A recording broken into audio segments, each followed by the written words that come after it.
Welcome to Ministerium Radio. I'm your host, Nik Coffee. Today's program is very exciting, folks. It's exciting because it's our very first ever broadcast, and I would like to very quickly thank the fine people at Ogden Audiovisual Club, without whom this program might not even be possible. What do we do here on the program? That's a good question, a terrific question, really. Because what we do here on the program is everything and nothing. Here on the program, we're all just storytellers, and we can tell whichever kind of story we want to tell. Just like this one, from Jacob Coughlin.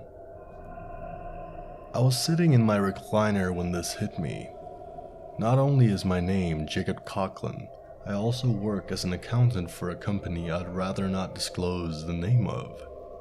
But I am also an ape. I am an ape wearing protective pieces of fabric, sewn together and printed with a zoo logo of some kind. See, whenever I go to a zoo, I always pick up a new shirt. The thing with this one was that extensive wear and wash had rendered the text illegible. Nonetheless, I believed it had once said Oregon.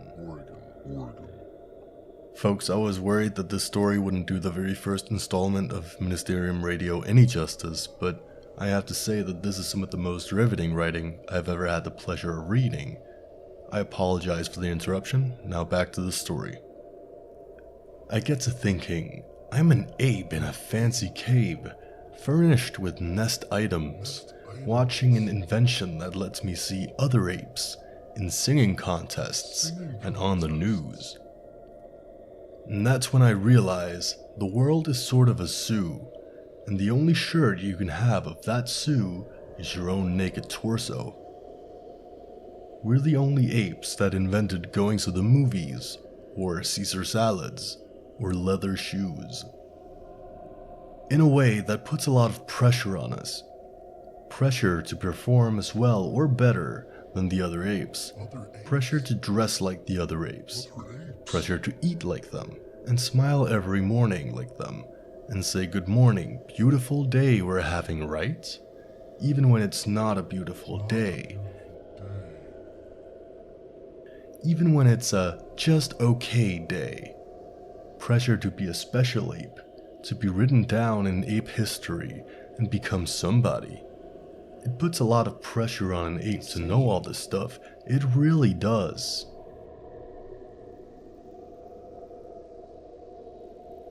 But also, apes are stupid, right? In the zoos they stick their finger in their shit and smell it, and they do stupid stuff.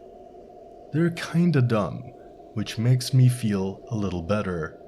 I might not be a surgeon, and I might be divorced, but at least I don't poke my own shit and smell it. Again, thank you Jacob Coughlin for the story.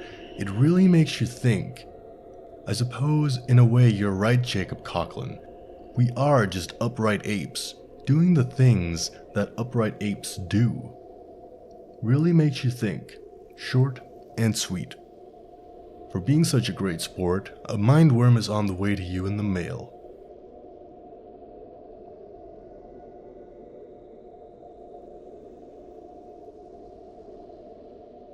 This second story is from Tallulah Winkle. She's my downstairs neighbor and she's very nice. I was looking out my window the other day, just people watching for a spell. I often do this when I have nothing better to do, and after all, television rots the brain. That's why I do people watching. Now, the other day, I looked out of my window, and of all things on God's green earth, I saw a man disappear. It's true, I saw it. A man came walking down the street in a nice sweater vest, and once he got to about the sign that's a little bent, he just disappeared. I couldn't believe my eyes. It's not a thing that often happens, otherwise it would be all over the news. We would all talk about it.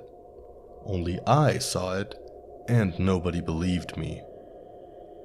Nobody could believe that a man just disappeared from the street, but he did. He really did. Then I started to wonder about all sorts of things, like if a man can disappear, can a woman disappear? Can I disappear? Well, can I? Then I started to wonder, am I insane? Am I, the person reading this, insane? Am I, the person hearing this, insane? Am I what I think I am? Am I insane? Am I insane? I walked into the street, right where he disappeared. It was raining, and you couldn't tell I had been crying. It was a good thing, really. Then, out of nowhere, a flash of light right in front of me. Out of the blink of light stepped the man. It was him. He was here. Now. He was wearing the same vest and the same clothes when I saw him several days earlier. It was affirming. It was amazing. I wasn't insane. I'm not insane. That was a lovely story, Tallulah. It had a lot of creative language in it. And I personally liked the part about the people watching. You know, I like to people watch too. Sometimes I'll look at a guy and I'll say, wow, take a look at that guy. And I'll take another look. Sometimes. Anyway, that's all the time we have for tonight. Have a great night, and remember, there are no nanomachines in the local water supply.